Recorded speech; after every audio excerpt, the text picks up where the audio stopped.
Good evening guys. Narito po tayo ngayon upang kumain sa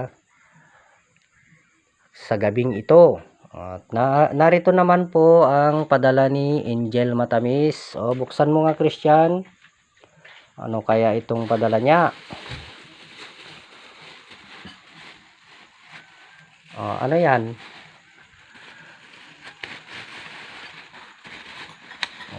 Kararating lang po to. Ay lechon manok, regalo ni Angel Matamis. Yung pauit na? Pauit na. Pauit. Ipinadala ni Ate Angel. Yan. Kanino pinadala? Ano naman ang mga sasabi ninyo mga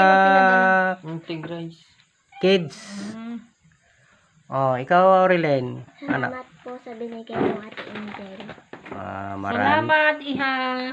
Maraming salamat. Nagpapasalamat kami sa ibinigay mo, anak, na ulam.